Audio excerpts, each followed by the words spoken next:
Okay, so our last speaker is Dr. Rawad, and his title, Artificial Intelligence Enabled Framework for Sustainable Education. Please introduce yourself. Yeah. Thank you.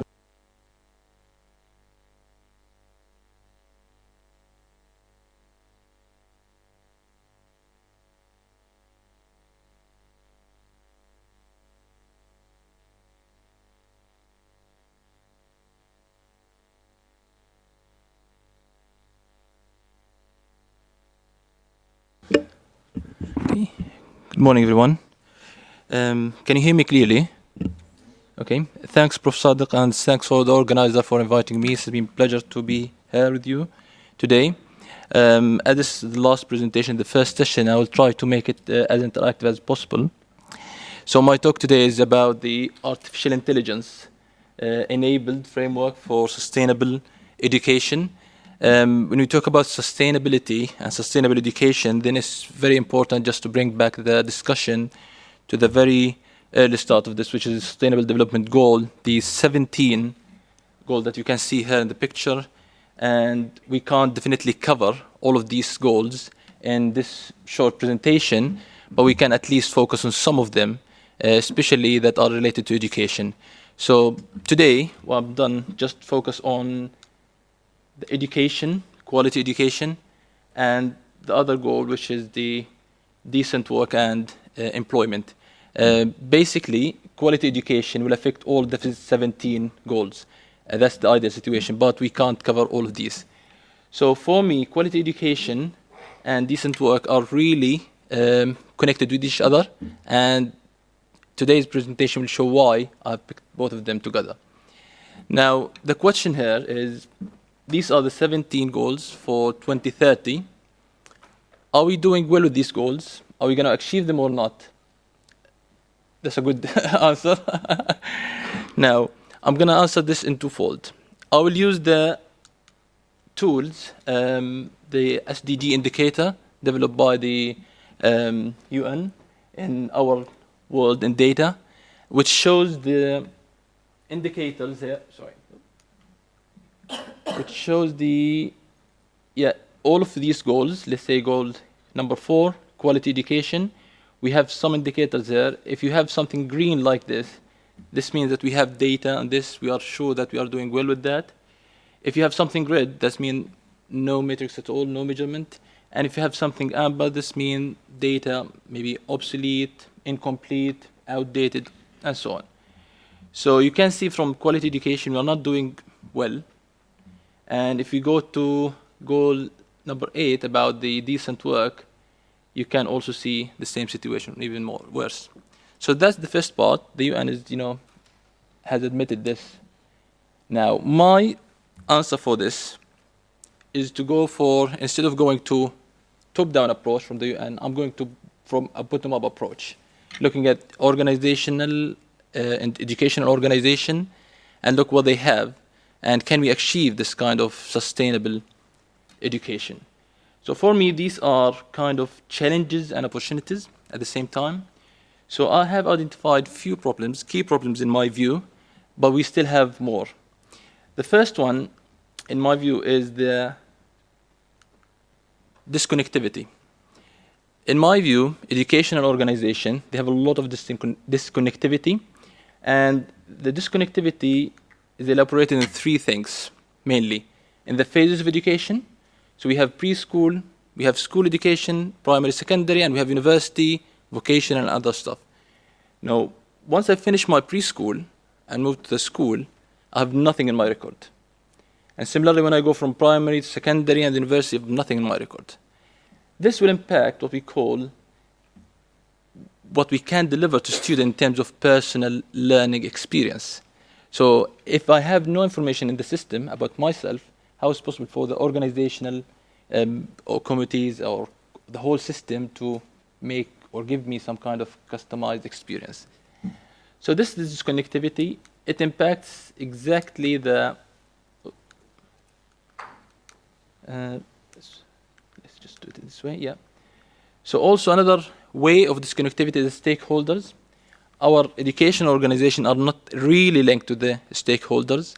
The first definition that I like about school is a socially constructed environment. So if you are connected, if we are disconnected from that social environment, then this means we are missing a huge element of our educational system. So when we talk about stakeholders, we don't refer to student only, we refer to lecturer, because when they teach, they learn as well. We refer to industry, when they do have some partnership with academia, they also learn, they improve their practices, and they feed into the whole organization. We also mention to the whole organization because they impact, they learn from their own practice and they develop. They go higher or maybe lower in the ranking of the university. So this means learning should be mutual for all these stakeholders. So it's very important to focus on that aspect, and especially the student will be at the core of that. Now the third one is the communities. The communities, when we talk about communities, we talk about charities, we talk about neighborhood, we talk about parents, we talk about everything except school. So we don't have that much stronger connection between educational organization and the community. And don't compare what we have in the UK. We have very advanced system if you compare it to other countries, but we're still also doing, I don't want to use the word bad, but we go to parents' meeting and we don't know what have been given to our kids. And we can't complement that because we don't know what has been given to them. We know to some extent some indicator, but we have no clear idea about what do we need to cover. There are some reasons behind this because they don't want us as parents to be prescriptive, allow some kind of innovative approach to work with them, but we still need to have some more clarity about this. So this kind of connection between communities, researchers, charities, all of the organizations we have in the community with the education system is needed. So that's the first challenge. The second challenge is about our graduate. And I'm not talking about university graduate, I'm talking about the graduate for all of the stages. Our graduates are not ready for work. And if you just type these 3 words in Google, and you'll find massive number of reports saying why industry, company, and everyone in the, not everyone in the business, but possibly 1/3 of the business are not happy for what we deliver as educational organization. Maybe they are not happy with their attitude, their skill, their knowledge, and so on.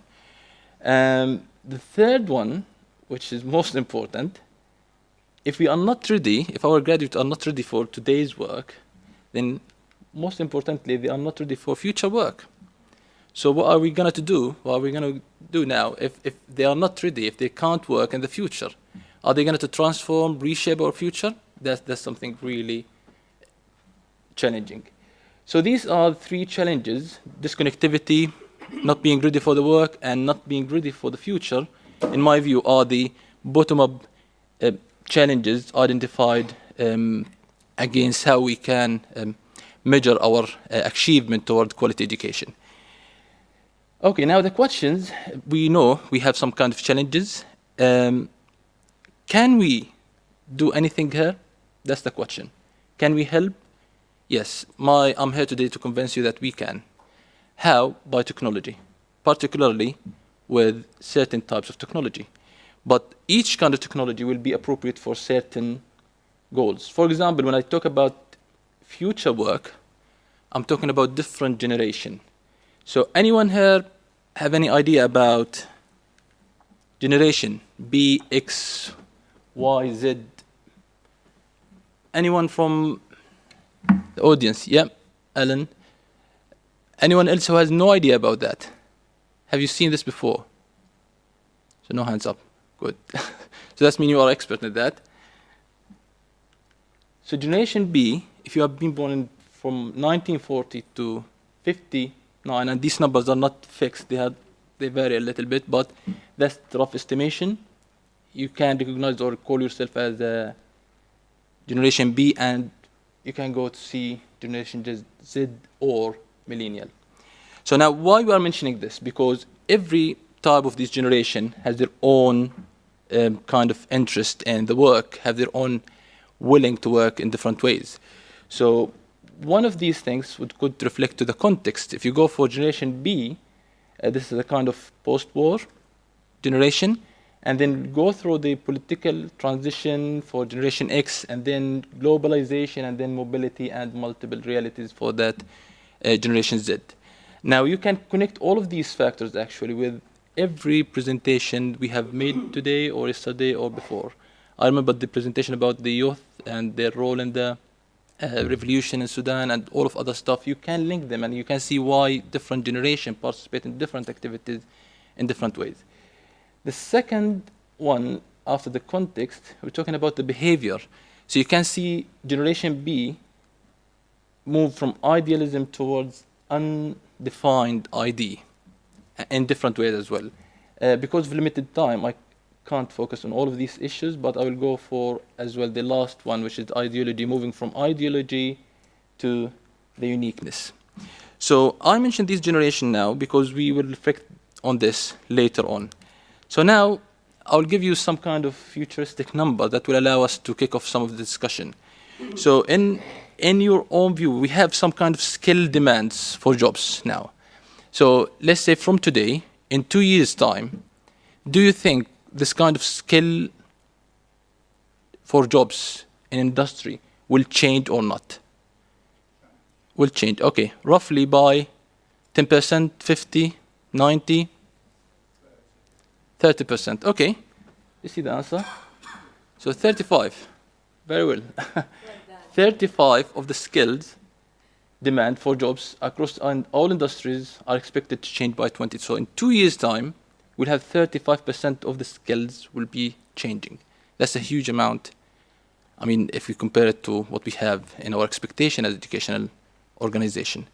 Another question is, if we talk about jobs at risk, but not in 2 years' time, in 20 years' time, because this will be a larger scale. Are we having any thoughts about this? Panel member here? Jobs at risk in 20 years' time. Definitely there will be a change. 50%, okay, let's see the answer. Very well done, 40%, so it's very close. So in 20 years' time, 40% of the job will be at risk because of the automation, and we might have something else in 20 years' time in terms of technology. But that's what we see in the report developed by Oxford University in 2018. And the last question is talking about the last two generations, Generation Z and the millennials. Do you expect where they want to be in the next future? Do they prefer to work online, full-time jobs, permanent jobs, flexible jobs? What do you think? Sorry?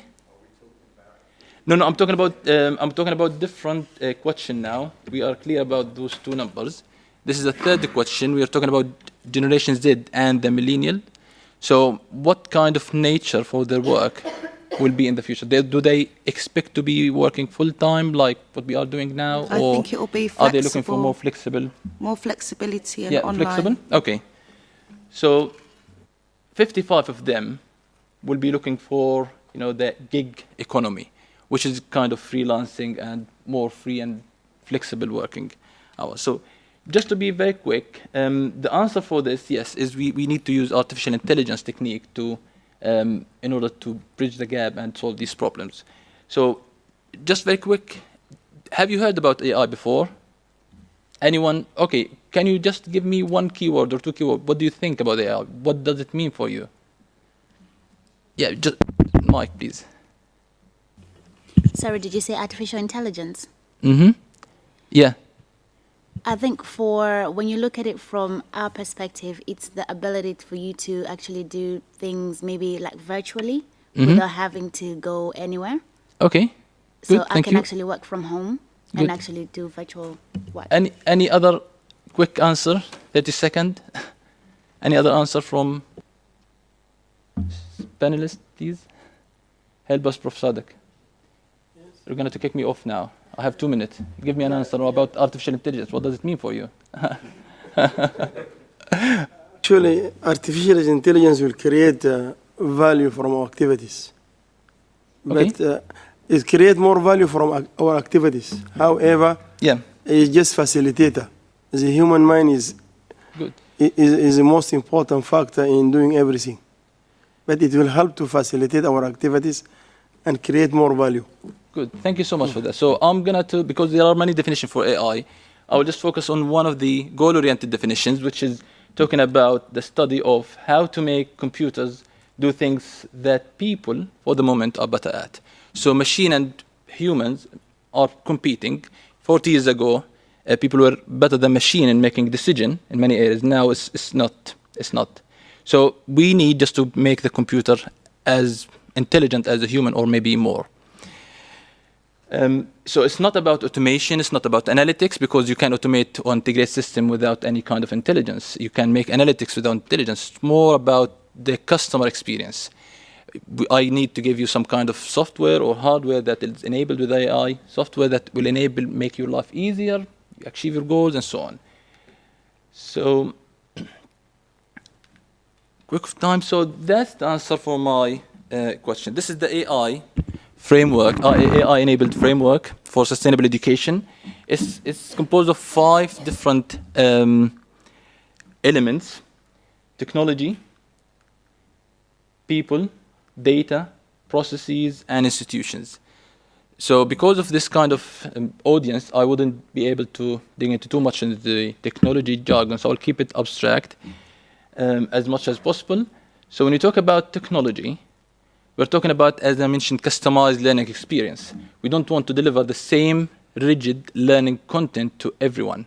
That's because we have more information about each learner. And I have done that in my PhD research and other research. We capture information about the context, about the users, about the learners, and the way they learn, the peers that they are working with, and then we customize the learning content based on their achievement, goals, and so on. Dr. Sadiq mentioned the students who are doing well in online learning because they are very well and very skilled in self-regulated learning. So if they are not, they will not be able to do it. So if you have someone in your class without that skill, he might be probably less than those students. So this is a kind of information that we need to capture about our student. And this will also be connected with the disconnectivity between phases.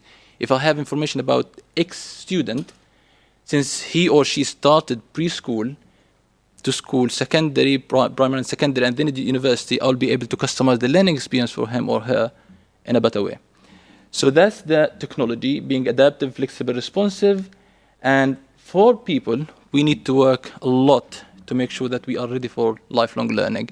The changes in the skill gap I mentioned before, in 2 years' time, that means that everyone needs to keep learning in a continuous manner. And this makes sure that the HR in all of our organization, will be able to meet that conditions or requirements. Third one is the data. Data is not part of the community. It's not part of the technology, as we always say. It's completely different, independent by itself, because it generates decision.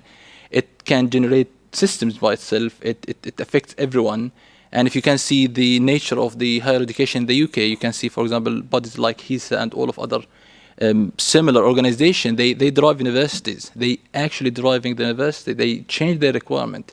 And they work with them in different ways. So this is something we need to focus in order to get our data ready so we can make decision out of that. The third one is the processes. And I will mention here an example from MIT. MIT has done a very good research last year, I think. Yeah, they have, it was actually, I think, postgraduate student research. They have done a very good prediction system to predict postnatal depression. And that the result, or the accuracy of that was amazing, unexpected at all. Over 70 plus in different areas. And the interesting part of it, we were able to predict the depression before we see any sign for it. So we know from the data that you will have that sign. So I'm not pointing to anyone, but someone will have that, depression, because what we have learned from the data without seeing any sign from anyone. So we can intervene more. Now imagine this brilliant tool wasn't used by the doctors. They refuse to use it because they think they are more capable of identifying that. So what do we need to do? We need to fix the process rather than talking about the technology. So we need to make sure that the governance we have, all of the stuff, we make sure that we are able to do or to implement these technologies. And finally, the institution. Institution, they need to have long-term AI strategy or technology strategy, but mainly focusing on AI because we are talking about AI now. So that's, in a nutshell, what I call artificial intelligence-enabled framework. We shouldn't be looking at any aspect individually. We should take a holistic approach, technology, data, institution, processes, and people. And finally, I will reflect about what we have done here by saying AI will be either best or worst thing for humanity. Have you heard of this before? Who said that?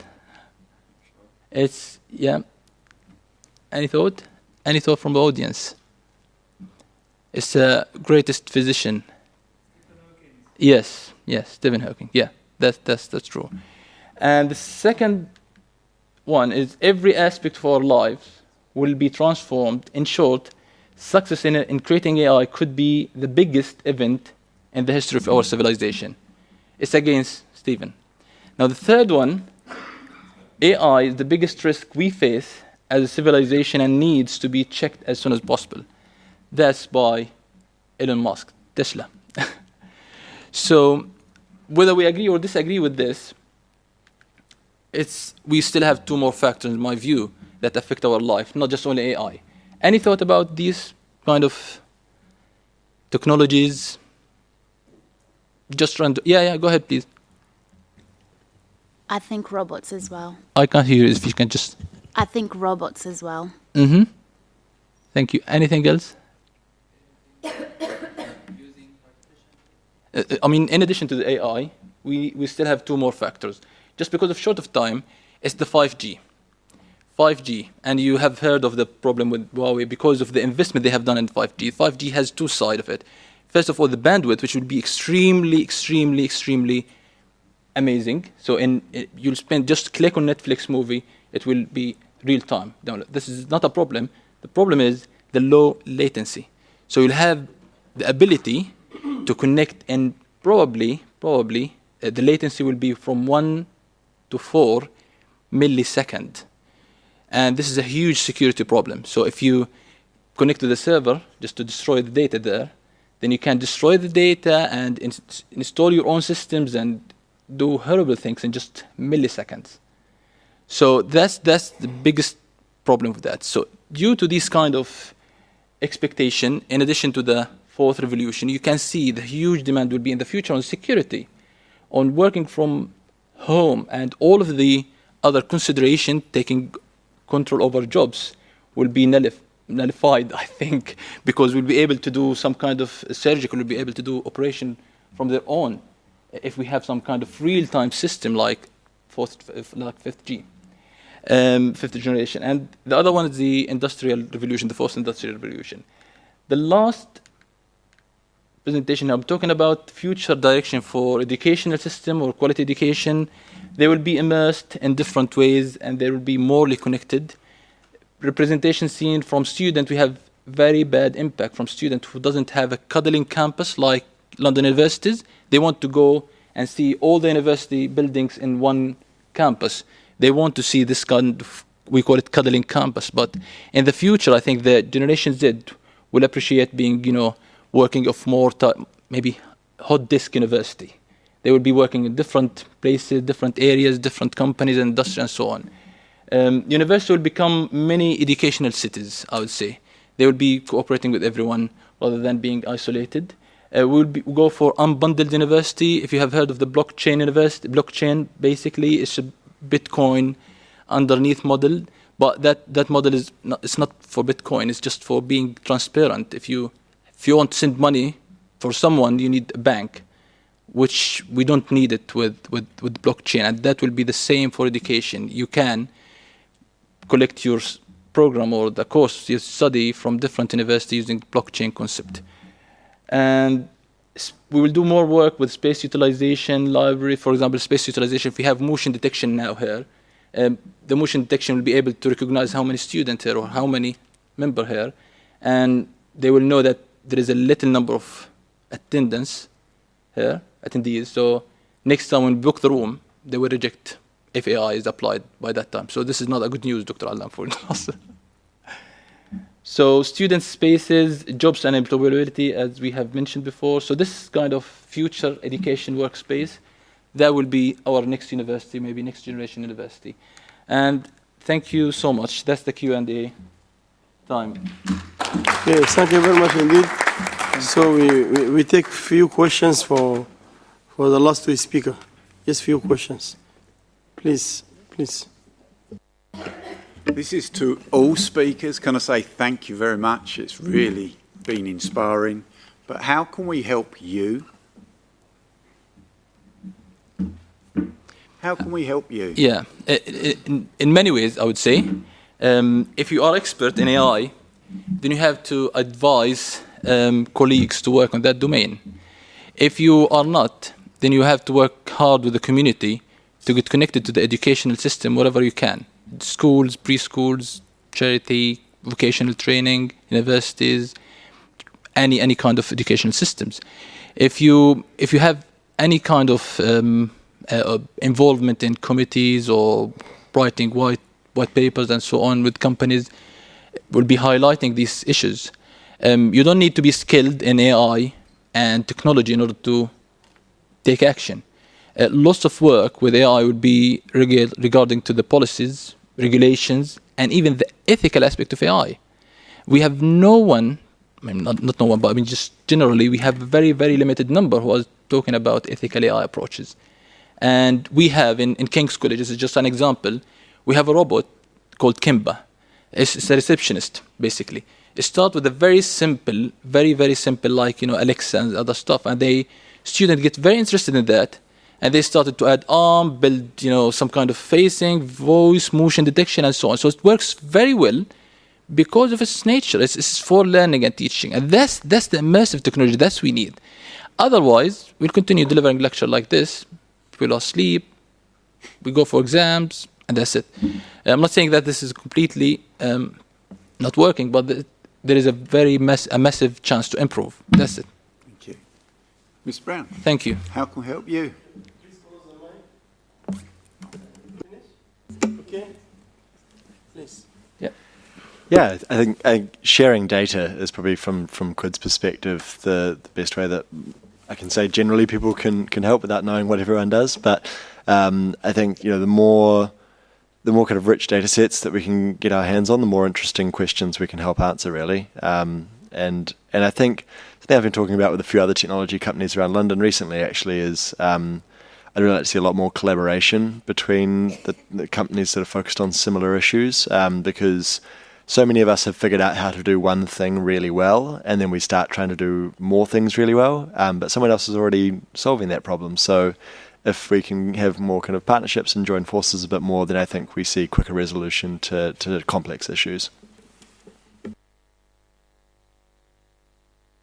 I see the benefits of it, and I've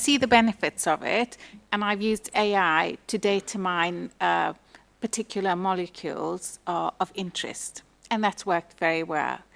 I also see the dangers in it. I run a Centre of Excellence for Rare Diseases, and I have the largest cohort, probably in all of Europe, probably in the world, because everything is protocol-driven.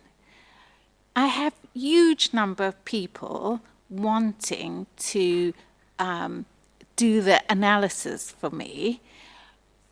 I haven't joined with anyone. There is no ethical structure. If I want to do research, I have got to go through the ethics committee, and there's no governance. And I think the government is way behind, because really these are the most important things. You've got to have a governance structure with the ethical base. And I think people are doing all sorts of things with information that won't serve us, the patients, or our students well. I mean, what do you think? Yeah, yeah. I think it's a really fair point. It's definitely a top of mind issue, I think, for a lot of companies and public policy think tanks. And I was actually just with a client of ours recently, who's a major public policy think tank, discussing this very issue. mostly discussing how politics globally has been quite distracted recently for a myriad of reasons. But and that the great danger of that is all of this technology development that is happening in the meantime, without any of the oversight that there should be from government. So I totally agree with you. I mean, I can only speak to our view at QUID, which is that we have an ethics committee internally that reviews projects and clients and things like that to make sure that we are, meeting what we believe to be an acceptable standard. But that's not government mandated, and that's only on our kind of own backs, and because of the type of people who work at our company that they have actually asked our leadership to make sure that that's in place. So, I think some companies don't have that at all, and that's a real danger. So, I think it's a very, very important point. My personal hope is that some of the other political distractions can get resolved quickly, so that governments can get back to focusing on really important things like what are we going to do with all of this technology that we're building. Yeah, I think just before we take another question, in addition to what you have said, companies are, developing these tools very quickly, and they are more interested in technology. If you go for IBM, you'll find massive AI technology. Watson is something brilliantly work for AI. But unfortunately, ethical part of this has been ignored because it's part of government rather than the business, or university and other legislation, let's say, body, which are not there yet. So this is something that we should highlight, because we can't use these software systems without any ethical basis. And this will be a huge risk. That will be what I've said by Stephen. It could be the worst and it could be the best. I'm not worried about any other risk, automation, replacement, because we'll continue doing what we are doing now, but in different ways. So we will create more jobs. I'm convinced AI will create more jobs, but in different ways.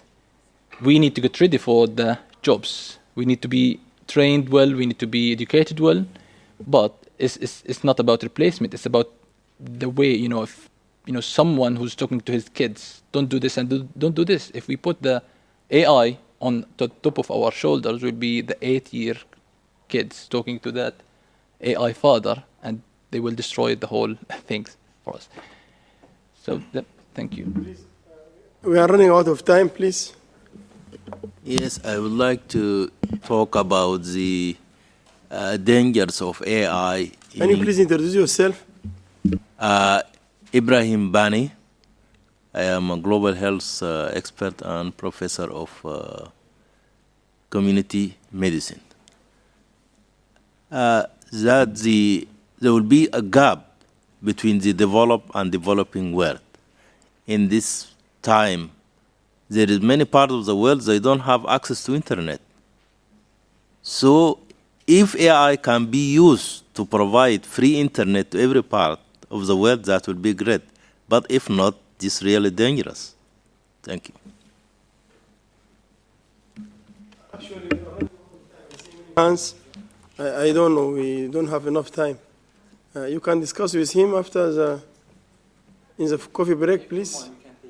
You can talk only the guy there. Thank you. My question will go to Andrew Brown and the last speaker, please. My name is Wilsham. I come from the University of Geneva. I'm currently Assistant Inspector Dimitri at the JIU in the UN. So my question would be, given that the topic was AI for sustainable education, do you see AI as more as a content enhancer, an application enhancer, or maybe a synergy enhancer in the context of education? That would be it. Thank you.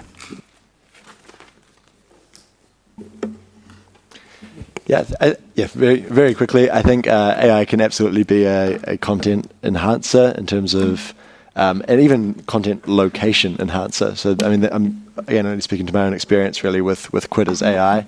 But if I think back on studying for my law degree and how long I spent looking through, Westlaw or whatever for these old clunky databases for particular pieces of content, if I could have had a tool like QUID, I could have found it in a second. And in terms of the benefit to my education, think about what I could spend that productivity and that extra time on learning instead of just kind of looking. So that's one thought on my application for education. But Thank you. Very well said. I can't agree more, actually. AI, but just one only thing is AI is a broader concept of AI. Just include the study with the investigation and people involvement, which is exactly mean what you are saying.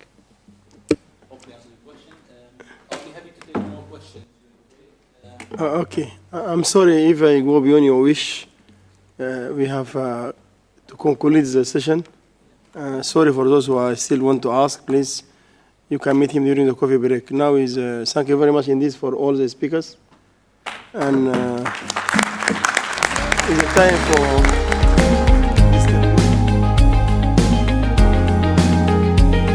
So please remember, if we all help and do a little bit, it will make a big difference.